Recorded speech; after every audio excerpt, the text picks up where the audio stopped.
The call came on a Tuesday, my brother David's name flashing across my phone screen like a warning I chose to ignore.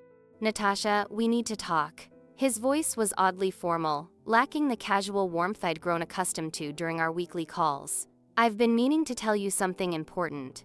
A knot formed in my stomach, that instinctive sense that something was terribly wrong. I closed my eyes, pressing the phone closer to my ear as I stood in my tiny apartment kitchen, dinner preparations forgotten. "What's going on, David?" He hesitated, the silence stretching uncomfortably between us. "It's about the house, Dad's house. Our childhood home. The sprawling Victorian on Maple Street that had weathered decades of our family's history, birthdays, holidays, arguments, reconciliations. The house our father had left to us jointly when he passed away 2 years ago, with the understanding that I would live there while I finished my doctoral program." "What about it?" I asked, my voice barely above a whisper. "I sold it." 2 words. Simple, direct, devastating. The room seemed to tilt beneath me, and I gripped the countertop to steady myself. "You what?" "David, that's not possible. The house is in both our names." Another painful silence. "Not exactly. Dad put it in my name with the understanding that I'd take care of you. And I have, Tash. I've let you live there rent-free for 2 years." My mind raced through blurry memories of paperwork signed after Dad's funeral, documents I'd barely glanced at through tear-filled eyes, trusting my older brother to handle things as he always did. But my things are there. My life is there," I stammered, panic rising in my chest. "You can't just sell it without telling me." "That's why I'm calling now," David replied, his voice taking on an edge of impatience. "The new owners take possession next week. I need you to move your stuff out by Saturday." "Next week?" The words came out as a strangled whisper. "David, that's 4 days from now. Where am I supposed to go?" "Look, I meant to tell you sooner, but..." He paused, and I could almost see him running his hand through his hair, a nervous habit from childhood. "Lauren and I need the money for our new house in Seattle. The market was hot, and we got an offer we couldn't refuse." Lauren, my brother's wife of 3 years. The corporate attorney whose ambition had slowly transformed my kind, thoughtful brother into someone I barely recognized. "How much?"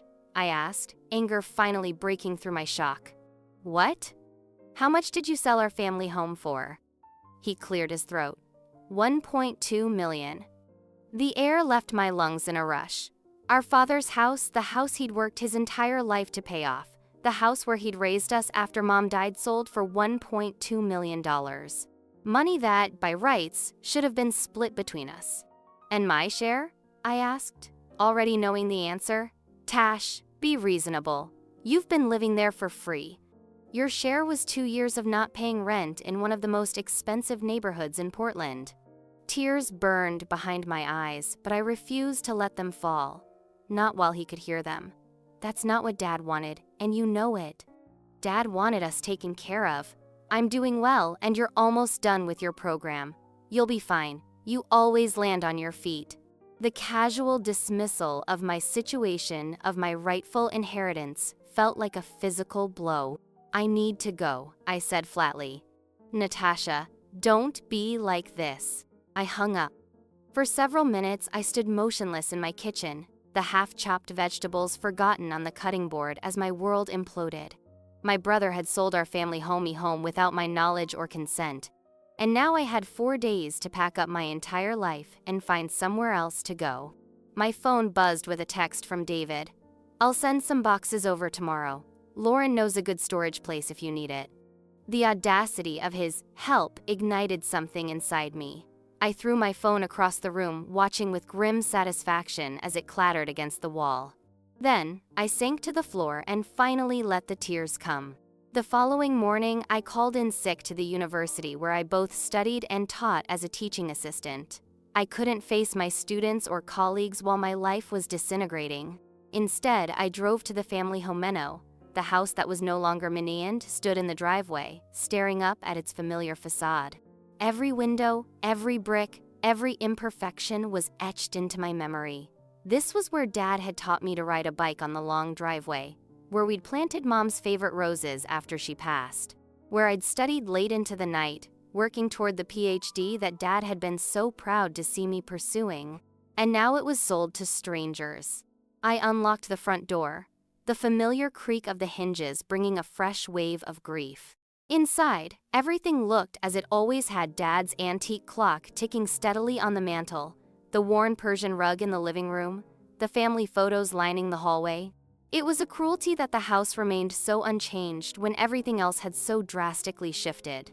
My phone rang, and I saw my best friend Eliza's name on the screen. "I just heard," she said immediately. "David's assistant accidentally copied me on an email about the house sale. Tash, this is insane. Can he even do this?" "Apparently," I said, wandering into the kitchen where I'd spent countless hours with Dad as he taught me to cook. "I checked the property records online this morning. It's only in his name." "But that can't be legal. Your dad wanted you both to inherit." Dad trusted David to do the right thing. I ran my fingers along the smooth countertop. "He always said David would take care of me." "This is not taking care of you," Eliza's voice hardened. "This is theft, plain and simple. You need a lawyer." "With what money, Eliza? I'm a doctoral student living on stipends and teaching wages.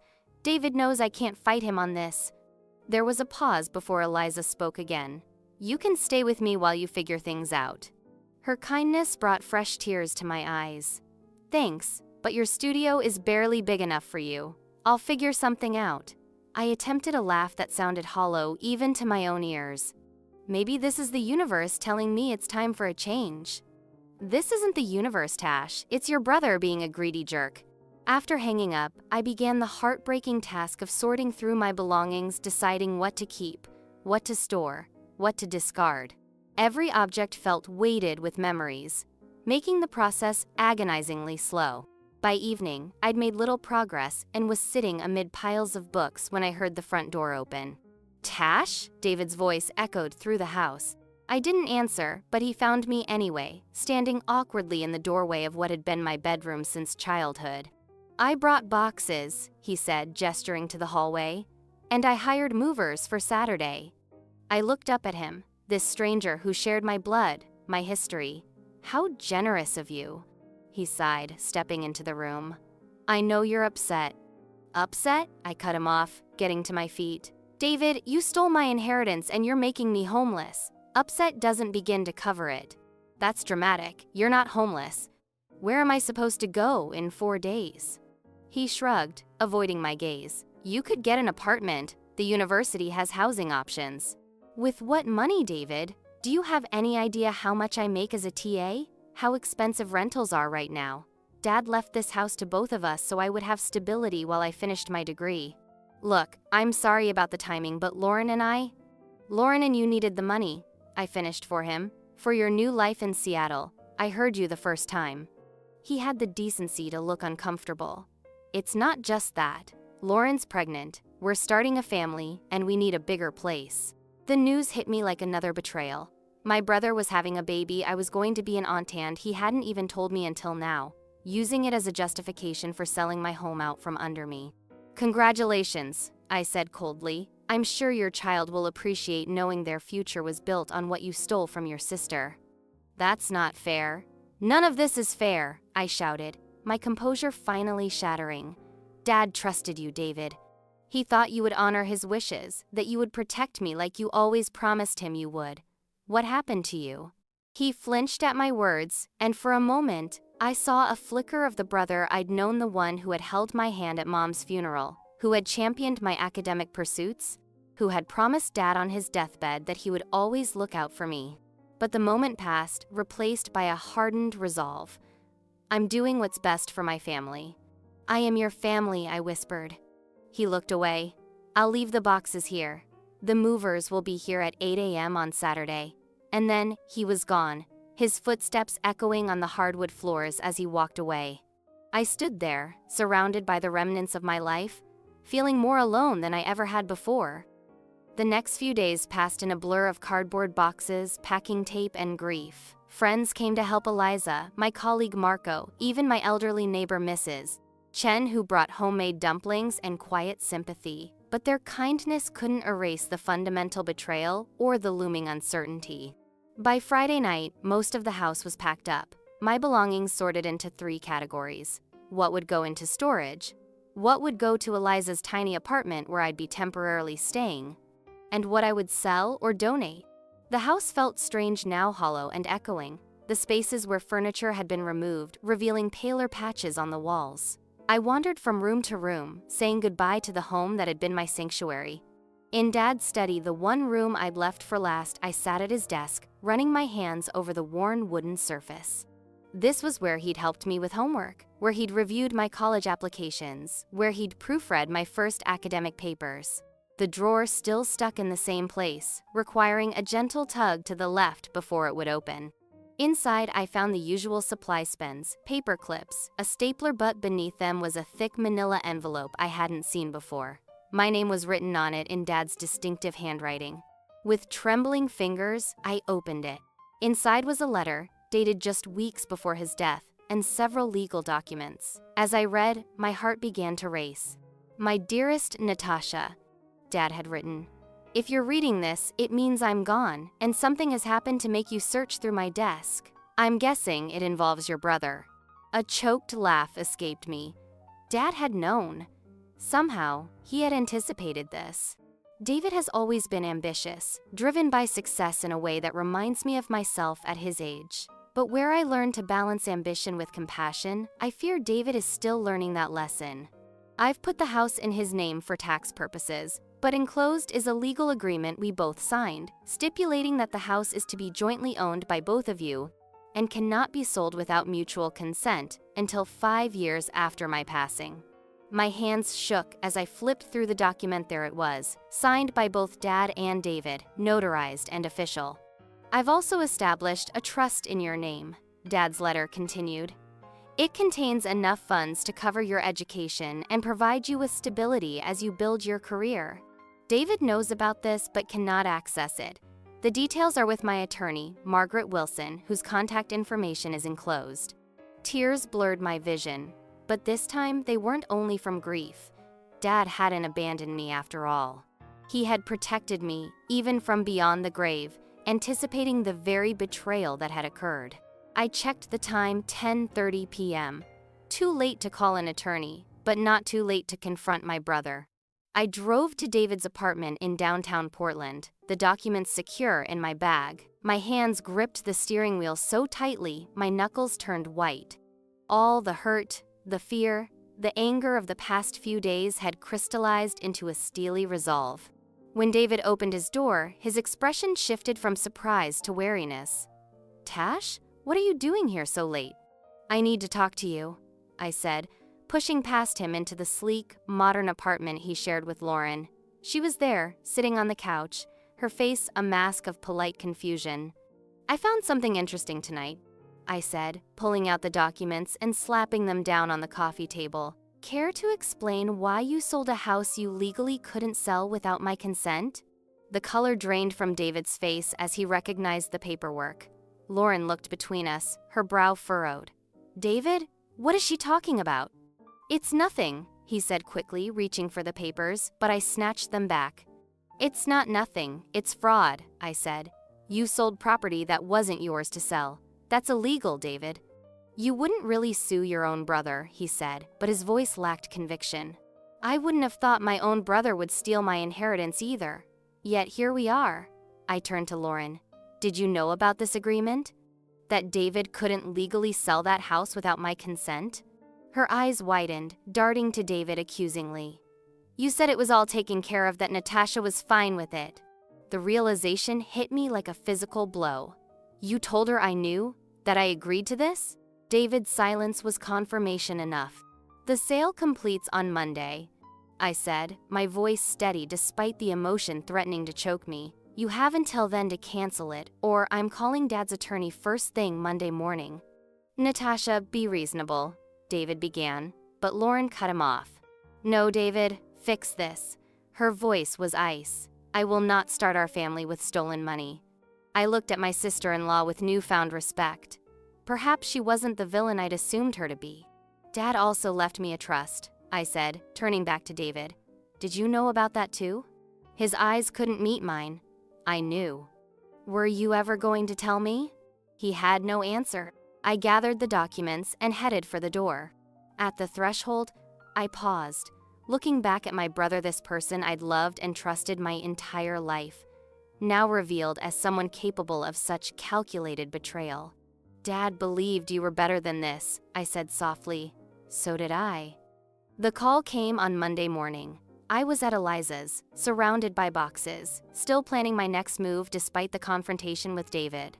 I hadn't heard from him since that night, and part of me expected to have to follow through on my threat to involve attorneys.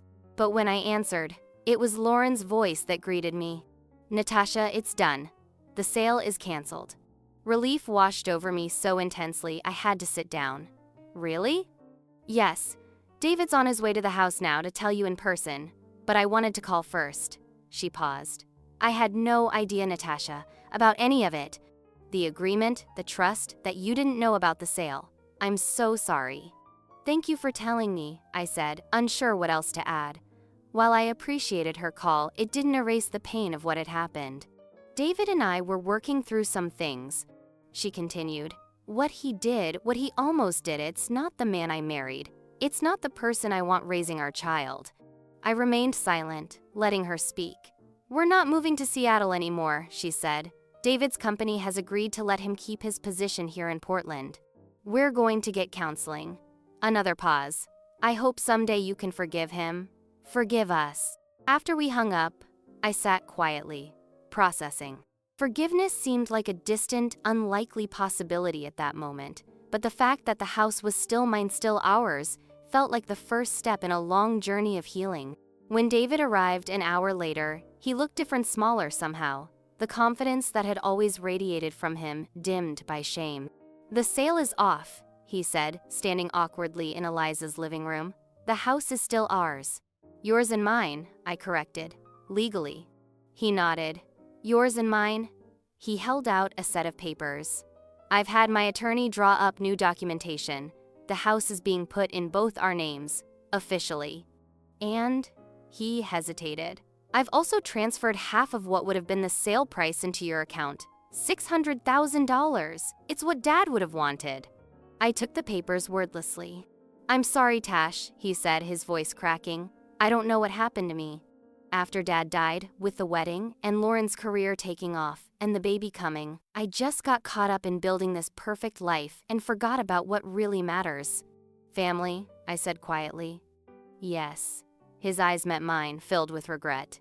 "Can we start over, please?" I wanted to say yes immediately, to embrace him and put this all behind us. But trust, once broken, isn't so easily repaired. "I need time, David," I said honestly. "You betrayed me in the worst way possible. You were going to let me become homeless while you profited from our family home." He flinched but nodded. "I understand. Take all the time you need. I'll be here when you're ready." After he left, I returned to the house-me house, our house, and began the process of unpacking, reclaiming the space that had so nearly been lost to me. The familiar rooms welcomed me back, and for the first time in days, I felt like I could breathe again. That evening, as I sat on the porch swing where Dad used to tell us stories on summer nights, I opened his letter again, reading his words of wisdom and love. He had known that David might falter, but he had also believed in my strength to stand up for myself. He had protected me, but he had also given me the tools to protect myself. I thought about David, about the brother I had known before ambition and greed had temporarily consumed him. I thought about Lauren, standing firm in her principles even against her husband. I thought about the niece or nephew on the way, who would never know their grandfather but might someday hear stories of his wisdom and foresight. Forgiveness would come, I knew, but not tonight. Tonight was for healing, for finding my footing again in the home that had almost been taken from me. Tomorrow would be soon enough to begin rebuilding what had been broken. As the sun set over the neighborhood where I'd grown up, I felt a sense of peace settle over me. Dad had believed in me, had trusted me to weather this storm. And I had. Despite everything, I was still standing, still in the home he had wanted me to have, still moving forward with the life he had been so proud to see me building. In the end, my brother had tried to sell our family home without telling me, but what he'd really done was give me the opportunity to discover my own strength and resilience. And for that, perhaps someday, I might even thank him.